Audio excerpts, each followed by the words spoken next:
안녕하세요. 24년도 경찰 1차 시험 4번 문제 여러분과 함께 풀어보도록 하겠습니다. 자, 4번 문제도 위법성 조각사유와 관련한 이론 문제들이 또 나오고 있어요. 이론적인 부분, 이론에 따른 사례 문제가 나오고 있습니다, 여러분들. 역시나 이 경찰 시험 문제가 단순 판례 문제에서 많이 변화되고 있다는 것을 보여주고 있는 거죠. 그래서 4번 문제도 난이도가 그렇게 높지 않습니다, 여러분들. 난이도가 그렇게 낮지 않습니다.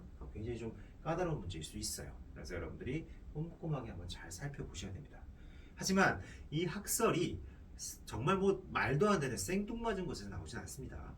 나름 나올 만한, 출제될 만한, 그러니까 여러분들 교재에 적시되어 있는 그런 부분에서 학설 문제가 나오기 때문에 여러분들이 완전히 불이탈을 맞는다고 생각하시면 안 돼요. 여러분들이 기본서를 꼼꼼하게 보시면 놓치지 않고 푸실 수 있는 그런 학설 문제가 나오고 있는 겁니다, 여러분들. 그래서 그 점 여러분들 유념하시기 바래요. 여러분들 이 수험 생활을 하게 되면 본인이 얼마나 내가 이 수업에 몰입하고 있는지를 확인할 수 있는 그런 척도가 있어요. 여러분들이 다른 거에 신경을 안 쓰고 있다는 부분이 바로 여러분들이 얼마나 이 시험에 몰입하고 있는지를 이렇게 추론할 수 있는 하나의 지표가 됩니다. 저 같은 경우에는 제가 한번 뭐 말씀드렸는지 모르겠지만 그 예전에 이 신림동 같은 경우에는 그 독서실에 가게 되면 항상 그 독서실을 이제 등록을 하게 되거나 아니면 이 독서실 또 재등록을 하거나 뭐 한 달 단위로 우리가 재등록을 하게 되죠.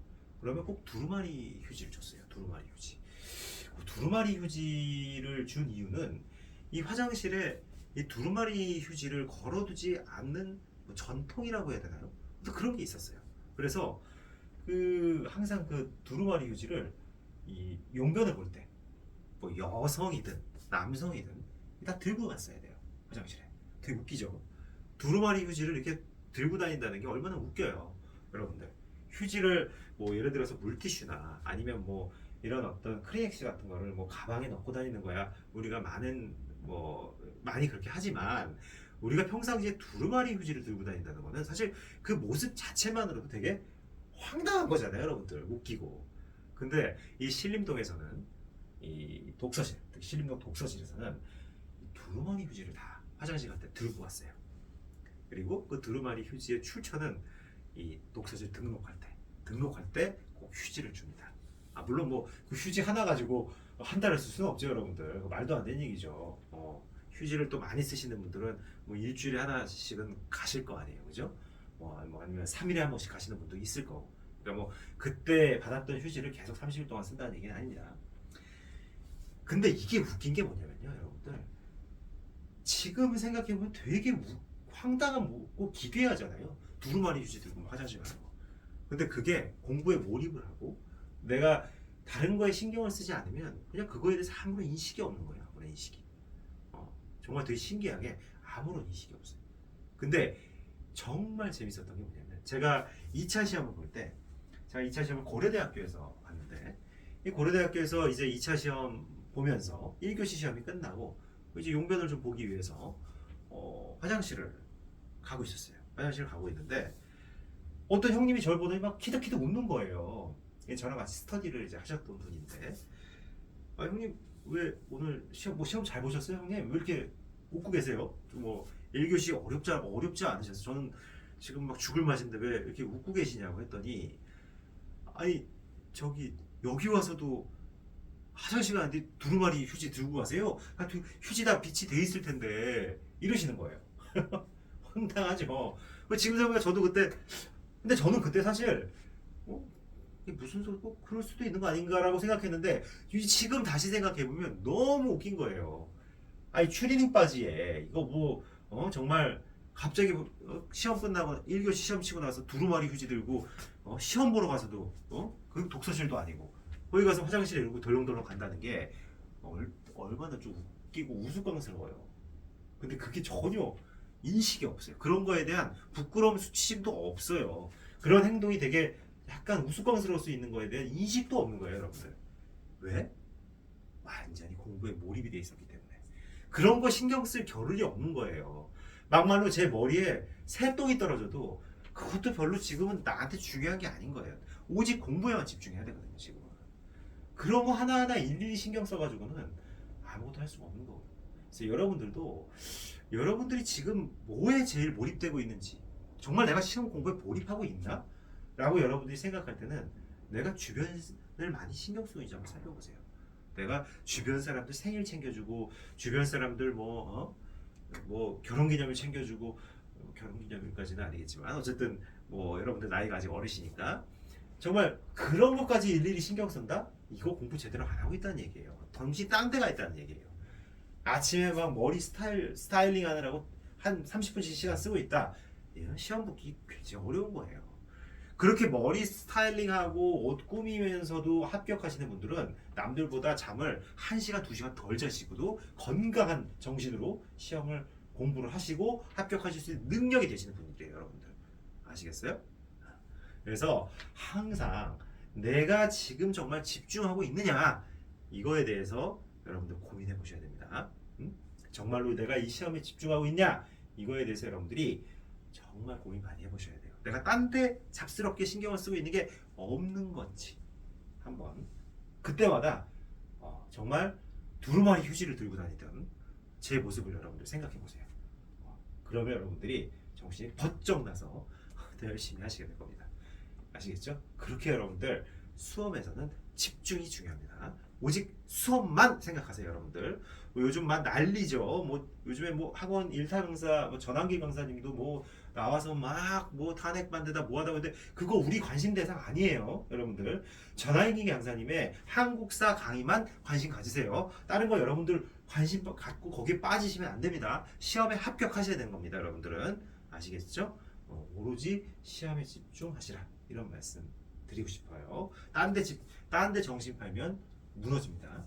네. 자, 너무 말이 길어졌는데, 자, 오늘 한번 문제 풀어볼게요. 위법성 조각 사유에 관한 설명으로 가장 적절한 것, 이렇게 묻고 있고요. 다툼이 있는 경우 판례에 의하. 그래서 1번. 1년에 연속되는 행위로 인해 침해 상황이 중단되지 아니하거나 일시 중단되더라도 추가 침해가 곧바로 발생할 객관적인 사유가 있는 경우, 그중 일부 행위가 범죄의 기수에 이르렀을지라도 정당방위 요건 중 침해 현재성이 인정된다. 즉 일부 행위가 범죄의 기수에 이르렀을지라도 아직 연속되는 행위고, 그 연속되는 행위 중에 일부의 침해 상황이 중단되지 아니하고 또 일시 중단됐다 하더라도 추가 침해가 곧바로 발생할 객관적 사유가 있다면 여전히 현재성은 인정된다는 거죠. 정당방위 현재성이 인정돼요. 너무 맞는 얘기입니다. 그 다음 두 번째, 갑이 A를 살해하기 위해 총을 쏴 A가 사망하였는데 알고 보니 A도 갑을 살해하기 위해 갑에게 총을 조준하고 있었던 경우. 자, 이거 뭐죠? 자, 위법성 조각 사유의 객관적 전제 사실, 즉 객관적 정당화 상황은 존재하고 있었어요. 근데 뭐죠? 이 객관적 정당화 상황에 대한 인식, 주관적 즉 정당화 요소, 이거는 결여가 돼 있는 거죠. 즉 주관적 정당화 요소는 결여돼 있고 객관적 정당화 상황은 존재하고 있는 그런 구조죠. 그렇죠? 즉 이건 뭐죠? 결과 반가치는 상세, 결과 반가치는 상세될 수 있는데 이거 뭐죠? 행위 반가치는 여전히 남아있는, 존재하고 있는 그런 상황인 거죠. 행위 반가치는 존재하고 있는 상황. 그래서 이와 관련해서 위법성이 조각되기 위해서는 주관적 정당화 요소가 필요하다. 즉 주관적 정당화 요소 필요설. 즉 이거 뭐죠? 필요설이죠. 필요설에 따르면 주관적 정당화 요소가 결여되어 있기 때문에 이건 위법성이 조각된다가 아니라 위법성이 조각되지 않는다로 봐야 되겠죠. 그죠?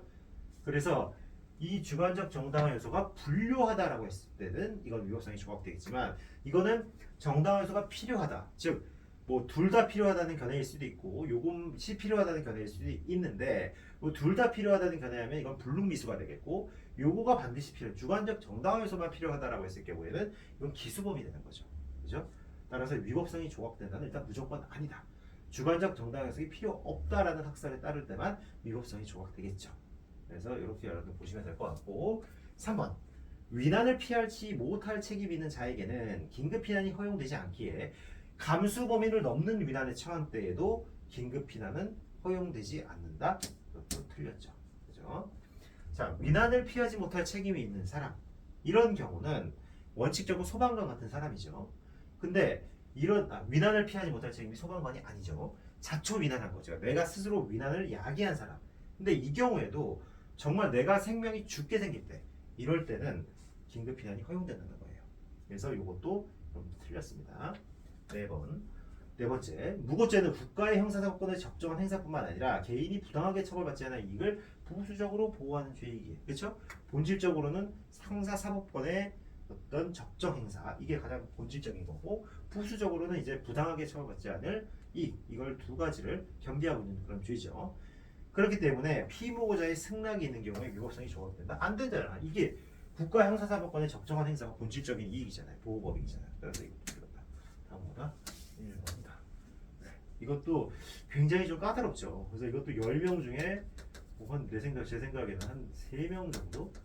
이 정도 맞췄을 것 같아요. 난이도 이건 굉장히 높습니다. 그 높은 문제예요. 특히 1번, 그 다음에 2번. 2번 항상 나오지만 그래도 이런 학설 문제는 늘 헷갈려 해요.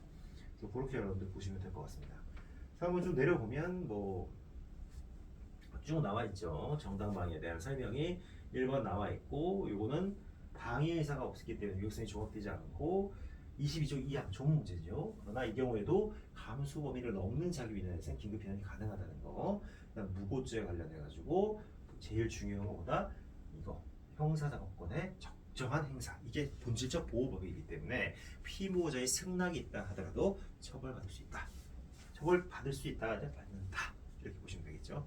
답은 1번 이렇게 됩니다. 네, 오늘 여기까지 하도록 하겠습니다. 감사합니다.